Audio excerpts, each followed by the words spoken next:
This is John C. Brown. And this is Bert Simonis, and we're about to watch The Neon Struggle. We produced the film in 2016, and I think this is the first time either of us has watched it in a little while. I think we last saw it in Glasgow at the film festival. And here we go, the start of the sign-making process. This is Rio, our tube bender, lighting one of his burners, which he uses to heat up and melt the glass.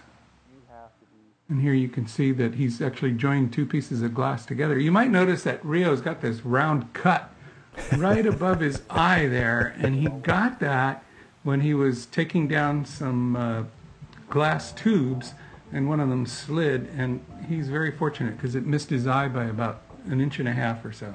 That's true. He called as I was driving to Palm Springs to shoot this to say, we have to postpone. I've had an accident. And I thought, what? And he explained it, and unfortunately our budget and our schedules just didn't permit us to wait. So we're like, well, we'll just deal with it. And it's kind of fun to watch it heal over the week that we spent with them shooting this film. So here he's explaining how this is, he's got some kind of probe with electricity running through it. I don't know what it's called, but he's basically lighting up the neon inside. It's a little out of focus there, but we put a graphic and put his name up, try to hide that fact. And there's his wife, Vinay, and the youngest son, Ryan. It truly is a family shop. When we first decided to make this film, I called around to various different neon shops, and some of them were not interested in talking to us at all. And then I found these guys locally, and what started out as a film about how to make neon signs ended up being a film about a small family business struggling in a modern technology world. And try and beat him, and he would just be looting my girl. There's, you can see that little dot on his forehead. That's actually not his grandfather. We were wrong. That's an uncle, but we left it in. And here I want to point out too that all of these shots where he's working with this yellow neon tube here, this is all he's making the word neon that became the logo for our film. All of that yellow. And the reason that he's making the logo neon for our film is that he had no orders for neon signs at the time that we were filming. The business was so slow. I love interviewing Alan Hess. Alan Hess is one of these people where you ask him a question and he pauses for a moment, collects his thoughts, and gives you just a complete paragraph answers without or stumbling or anything. He's very good. This is in Nashville, Tennessee. I don't know how long exactly, at least 18 months that we were shooting this film, and I think we were working on our Mark Twain film at the same time. So wherever we were traveling across the country, if we saw neon, we would shoot it. It looks like the Angels Theater in Love Angels this one. Camp. Love that bowling ball. So creative. Yeah, this bowling ball is at the Morongo Casino close to Palm Springs. And this is one of Rio's art projects that he's made in his shop. I remember when we were editing this, we tried to just adjust the color balance and the saturations and the contrasts and all of those fine-tuning adjustments to just show off that neon. And it just looks so good, the neon in the different colors. There's that sign in the finished state. Yeah, Dad and the two sons on either side of him.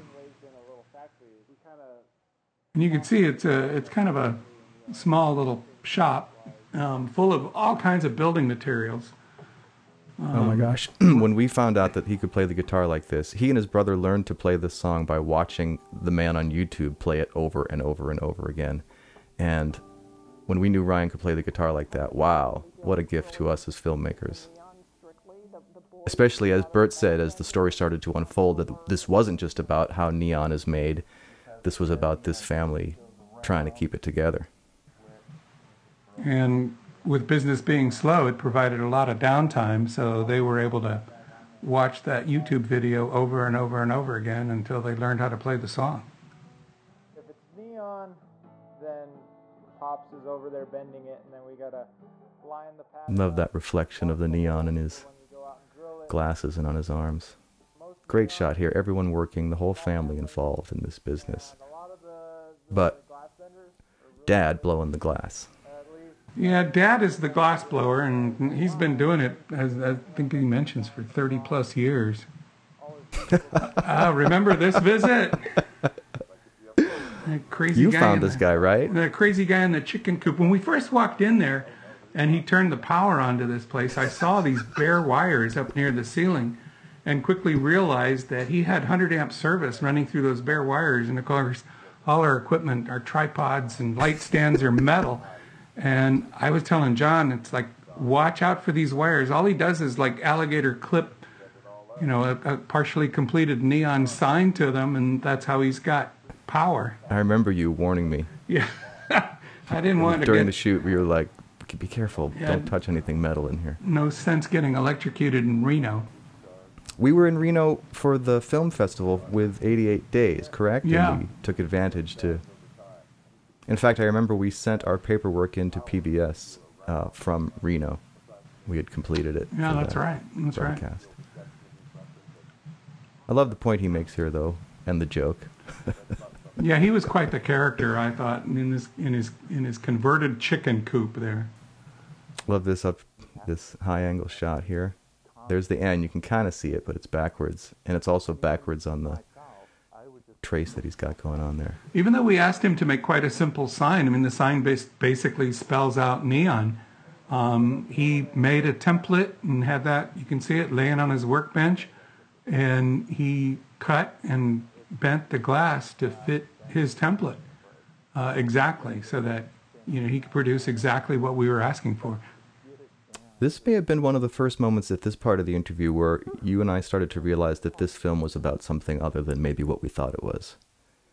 Yeah, I agree. I think you can see and feel a lot of the stress in his face. Love that. We, of course, set that up, that little red piece that comes flying back, but great dramatic moment there. Yeah, you can totally, I mean, I remember thinking, where is this? What? This is unusual. Didn't expect this. Yeah, I think neither one of us expected this, and I'm really glad that we left the camera rolling and captured this, because it leads us perfectly into this, which is the stress relief, especially for Rio Sr., to just get rid of all that, not just the worry of making the sign perfect, but also the worry of providing for his family. We were, as I said, with them for a week, and there was one night, maybe 2 or 3 days in, where they said, oh, we can't film tonight because we have rehearsal. And Bert and my ears perked up, and we said, rehearsal? And once we found out what it was, again, like this musical gift from Ryan and the guitar, we were totally, we're going with you. We're going with you to rehearsal. And what a great little bluebird gift this whole thing turned out to be, this barbershop element. I do remember that one of the guys in the barbershop quartet had a bit of a problem with us filming. He was very self-conscious, and I think you were able to edit away most of his looks directly into the camera. By now, Rio and Rio Jr. were used to the cameras, and it didn't bother them. But I think, you know. Yeah, Dar on the left. Yeah, on the left there. He was a little uncomfortable, but he still worked with us. Yep, we still got it done. I like this sign. This was a still, actually, that I tried to add a little moving, rolling fog over the top of to try to fool the eye that it was a actual image. A couple of those in this film, a couple of stills. Again, as we're traveling around, we didn't always have. You shot that one. Great sign. This is the Fox Theater in Bakersfield. And what was amazing was that I walked underneath that marquee that covers that lobby, and you could just hear all the Transformers buzzing. It's so cool. Paul and Didier here. We love their dog. And their shop. Oh my gosh.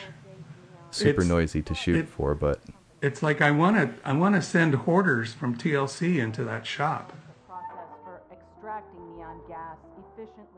I feel like we had a camera down on that shoot for some reason. I know we always use 2 cameras. There's that spray bottle on the back of the car that I finally saw and removed for later shots. But for some reason we don't have. I was doing double duty here, shooting both the wide and the close-up.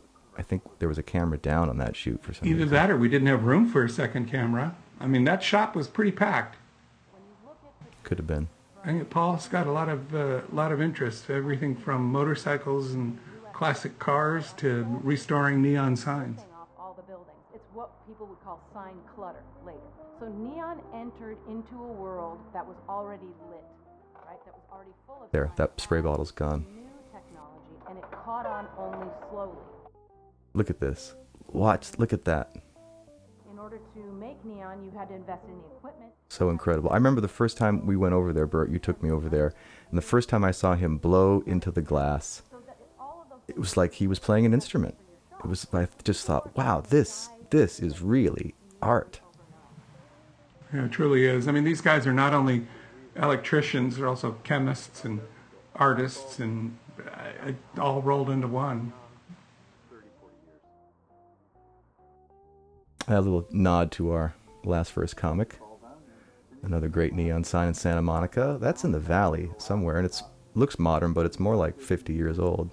Where's that? You shot that one. Love that sign. I think this is in Las Vegas. I don't remember exactly, but I believe it's in Las Vegas. Back in Nashville now. Shot that without a tripod. A little mini tripod with like gorilla legs on it, and put it on top of a parking meter. This is Gallup, New Mexico. It was a great sign along the main drive there. We also took some audio from that sign, that buzzing of the transformers, and another great sign. Look at the color. Look at that. God. Nashville again. Love that one too. Yeah, some of these signs are just amazing, and I'm just so glad that we were able to capture so many of them. But that's one of the things that made this film so long to shoot, because in order to shoot neon perfectly, you have to be there at the right time of day. Obviously, bright daylight, it doesn't show up real well. If you're there in total darkness, it just blows out the camera lens. It just saturates everything with light. So twilight, right as the sun is setting, is the best time to go. Yeah, which means you're getting, like 1 or 2 signs a day at their golden hour. Correct. So got to be patient and identify your signs, and then if you're shooting at night, of course, like we did in Nashville, you could just stay up till they shut the signs off. Some of these, I actually walked into the motel or shop or wherever and said, "Hey, do you mind turning your sign on for me?" And one of them, they said, "Oh, we can't do that because it's on a timer." And I said, "Well, don't you have an override switch?" And they looked at me like, "Okay, yeah, okay, I'll do it. I'll do it." Getting a little hot. It was hot in the back room there under the lights. It's looking a little sweaty, but now we just put a courtesy up here and claim fair use, and hope that it's not raising anybody's awareness that we're using these clips. But we're transforming them. They're transformative in nature. We're not showing them as any part of a space film. We're showing the neon work that the family was involved in, and that certainly and they're falls also inside educational. So right, it certainly falls inside of fair use. Yeah. And once you point out that it's just neon on that car, it's very easy to see it. Same here. I think Rio told me that he actually had tickets to the gala premiere of this film. And I asked him if he could find the ticket stubs so that we could see them and maybe add them to the film just as interest. And of course, he never could. I'm sure they're in his archives somewhere. But it was quite a while ago. A little bit of controversy because whoever was the art director or the special effects director on that film had come to the neon shop in Glendale where Rio and his family worked to learn how to do the process, and then the family ended up working on the film, and of course the person on the film got the credit. And so somewhere along the line I remember someone claiming that Rio hadn't actually worked on those films, but he did. Some vintage stuff here. Well, I think it was also a case of where Rio's grandfather, who was running the shop at the time, this is in Gallup, New Mexico. But Rio's grandfather, who was running his shop at the time, didn't care for the attention, didn't really want the limelight, and you know, didn't insist on getting the credit in the film, which he should have since he was the artist behind it. Some vintage old Vegas stuff here. The Pillar of Light, right. At the Flamingo. Through the desert. You found that somewhere. This was a home movie that you found somewhere online and contacted the person about using. I think that was the Dunes explosion that I found that we got permission to use. That was pretty cool. Or no, maybe it was that one too. You know, back to Alan Hess. What a great friend of. There's a big paint. There's like a art piece that does that one tendril hanging down on the wall there. We never, I think, got a wide shot to explain what that was. Great. This is the original McDonald's in Downey. I shot this. There's the golden hour. That was the golden hour for sure. That's Massachusetts. Certainly was. And what you see today, still in sign shops, is a legacy of. That's a great old sign. Sign shops that are third, fourth, fifth. Look, even in the daylight. Look at that. Even in the daylight, you can tell that's a piece of art that Rio created in his shop, and you know, I've asked him before, why don't you just try and sell that stuff? Here they're dragging a really old. So this sign's probably from the 50s or 40s, and it lights up, right? Doesn't it light up? It lights up, and it weighs a ton. Yeah, he's saying to you, feel how heavy that is. Oh, look at that, beautiful. Great beautiful colors on that sign, and imagine it's 50 years old, and he plugs it in, and boom, it lights up. And there it is, shining in broad daylight. It's beautiful. A neon sign isn't just the raw tubing that you see. They were just so warm to let us in to their business and their family, and you know, as it unfolded for us in terms of what the content of the film was going to be about, so it did for them as well. And here you can take a look at that whiteboard. You can see there's only one active job, so that's why we had them create the neon sign for us, so that we did have a little bit of a budget. We did have a little bit of a budget, enough to build the sign.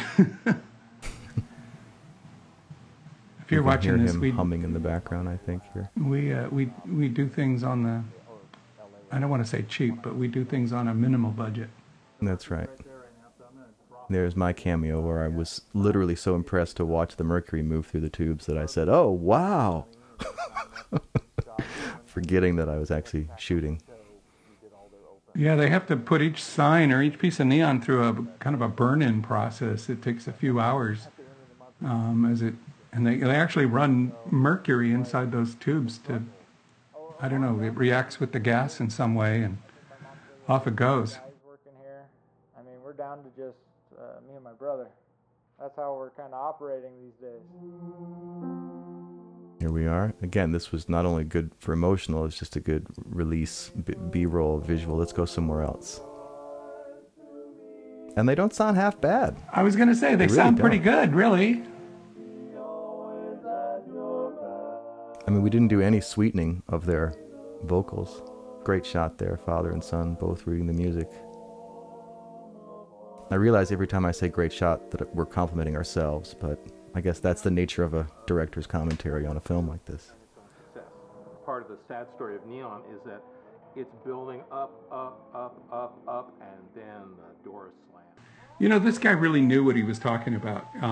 Both he and Diddy is a college professor, and she's taught art a number of different colleges. I know she came out of New Orleans, and I think she's currently teaching in Fullerton. But they're very knowledgeable, and I believe they've actually produced a book on the history of neon since the beginning. And they were a little snippy with each other. You know, if she made a point, he'd try to correct her, and vice versa. We were able to edit most of that out, I think. I think they come off pretty good, actually. Love the Ho Hum Motel. Yeah, That's Ho great. Hum Motel. You shot that, right? Yeah, and this one, the Film Museum, that was in... And we'd love to put an airplane. Love to get an airplane in there. That's Nashville. That's also Tennessee. Look at how big that sign is. So people started going for bigger, brighter, more. This one's gigantic. Just so fancy and modern, but still. Lots of tubes there.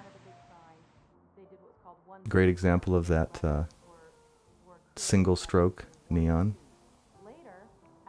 this sign at the twilight hour again. Threw another airplane in here. Thank you. I think the word bowl You is shot in this four-stroke. Yeah, this is in, I think it's in Primm, Nevada, just across the California border on Interstate 15 as you're going to Las Vegas. And then people go, no, that stuff's skanky. These are Nashville. There are some deep and complex. That's in Tennessee somewhere, but not Nashville. The way that neon has been treated And I think this is what one of the things that Alan comments on is that the animation that they were able to use in these neon signs with different relays and transformers kicking on at the right time really puts movement into the sign, not the movement of people walking across the sidewalk. That was I love the colors on this one. This is in Lodi. our production assistant, Lawrence Lesher, walking across the camera there, pretending to be a passerby. That's London. That's London, England. I shot that when I happened to be passing through. North Hollywood, iconic sign. Again, enormous scale. Yeah, some of these signs you don't realize how large they are until you stand, you know, right below them on the ground and you start pointing your camera up, and it's just incredible how big this is. And again, like this shot, try to get a shot of some perspective. There's some cars in the foreground so you can understand, or some people even. I mean, that Planters Peanut guy has got to be 15 feet tall, at least. Look at all that neon. Anybody can have a sign anywhere they want as big as they can afford. And it's moving. There are laws on You shot that one, and the carousel was yeah, broken. this is in Lone Pine. That's Reno. Off of 395. that will not allow a neon sign. They would allow you to walk naked down the street with a peacock. You cannot have a neon sign. Great quote there. I think this was in Reno too, and the sign wasn't working quite right, but it actually added to The mood of that moment. the visual. It was great. Yeah. Again, things you don't plan. Bert and I often say we just throw the nets out as wide as we can and see what sort of fish we haul in. So you often don't know exactly when you're shooting something if it's going to be used in a evocative way or just more of a generic B-roll way. Well, that's kind of the story of this film, right? We stumbled into this struggling family.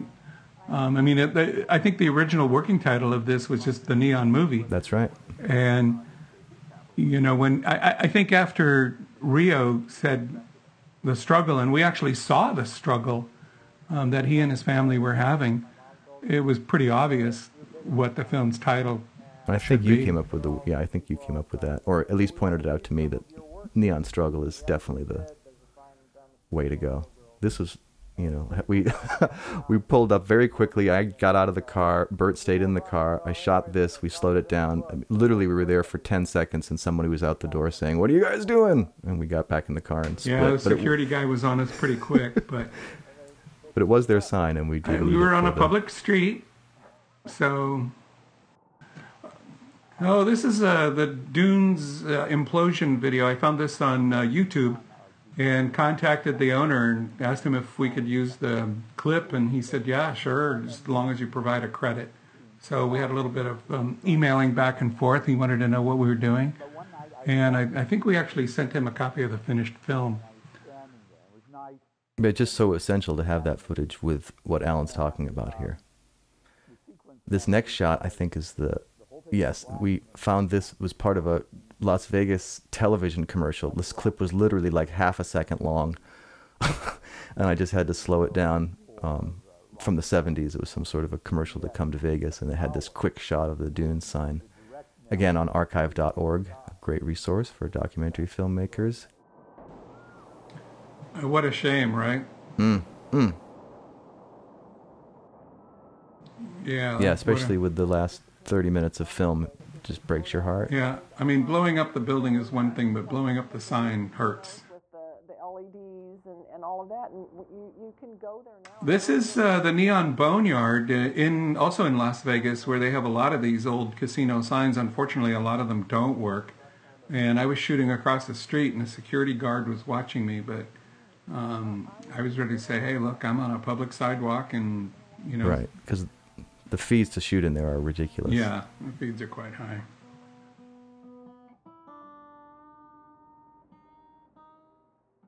Just love this. We're just creating this atmosphere of how lazy it is at the shop. He's tuning, and I'm just painting black. I mean, this couldn't get more low-tech at this point, this black paint, and yet still beautiful art is being created. Just like the mood here. Well, and you don't think, when you see a neon sign, you don't think about what you don't see.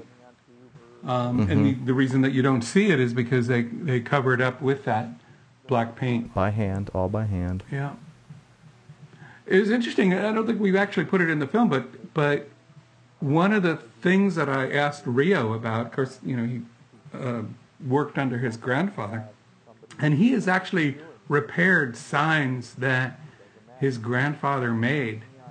And I thought, you know, his grandfather, of course, long gone, but I said, isn't it interesting that, you know, you're back in Downey, but isn't it interesting that you're breathing your breath into tubes where your grandfather also breathed his breath into the same tubes? And he kind of thought about that, and I think he got him a little melancholy. Not that we needed to make him any more melancholy, but... At one point, he does cry in the film, and I remember after we shot that, Ryan asked me, "You're not going to show my dad crying, are you?" And I, sort of tenderly as I could, said, yes, I think we are. I think we probably are. But we always say to people, too, when we interview them or when we come spend time with them, poke our cameras in their life, that we're not TMZ. We're not here to do a smear campaign on you guys. But it's real, you know, and the emotions are real, and the struggle is real. And I think that intimate moment where he does break down, and he does that because he's trying to provide for his family. I think it's very real, and it needs to be there. It points to this struggle that he's having and has had. In some ways, too, you know, it was an eye-opening experience for the boys here to see this whole business and their dad's life and his talent and technique in a different light. Mega petroleum corporations, right? The big multinational companies, and when they launched an assault on neon, they did something new that no other light form had done. Our thanks to Lithonia Lighting for these very appropriate marketing graphics. Store owner and tells them you should be doing this, and against that, against a very expensive, very well coordinated campaign. The neon shop has had to branch out into LEDs, so they do make LED signs, although I don't think any of them like to. But they do it. Love this dissolve as she comes through, and the camera coming back on the guitar, and now in the shop, and again, still not blowing glass, but you know, putting it on there at least. You know, I got 3 families to support out of that, and that little scar has healed a little bit since this time. Also very hot, he's sweating a little bit, but you know, we have to turn the air conditioners off when we shoot because of the noise that they make. Oh, what a tragic old sign. You can imagine those horse legs moving. Yeah, this is the one that I asked them to turn on. That was in Deming, New Mexico. Oh, the good news on the Roy's sign is they actually refurbished it late last year, and it's lit up. It's been repainted, and it's working again. An art form, always. Now, it may be where commerce and art meet.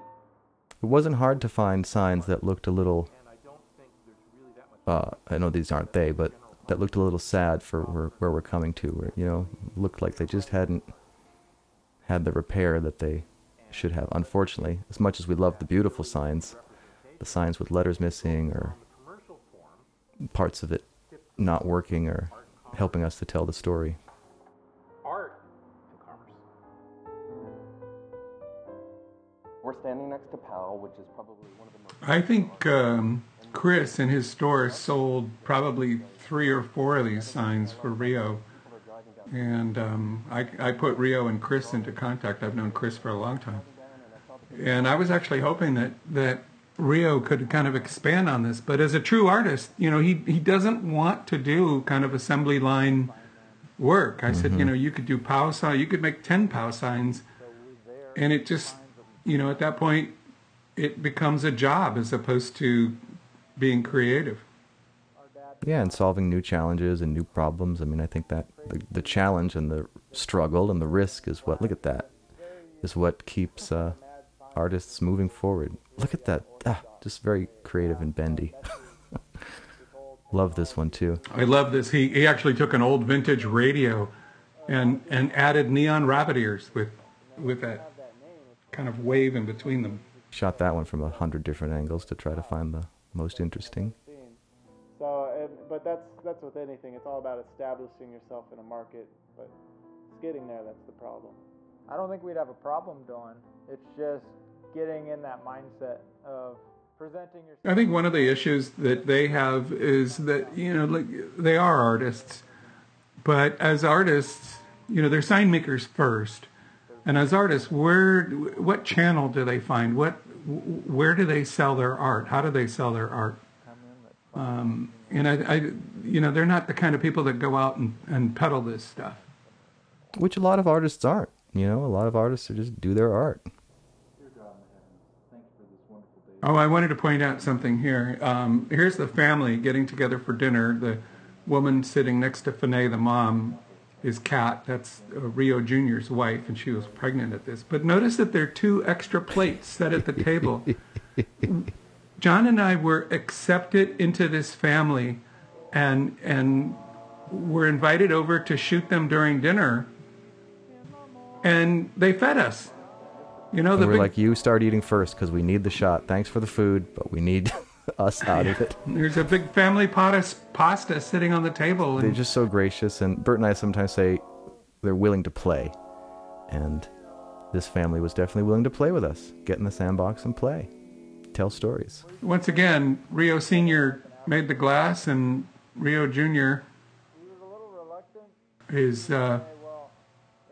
finishing it up here. There's going to be a little epilogue at the end of the film where Senior is teaching Junior actually how to blow the glass. And I think that moment came about, well, we wanted to shoot it, but I think it came about because of this week that we spent here and opening everyone's eyes to the fact that, lucrative or not, or making money or not, this art form needs to be passed down. It's just important heritage.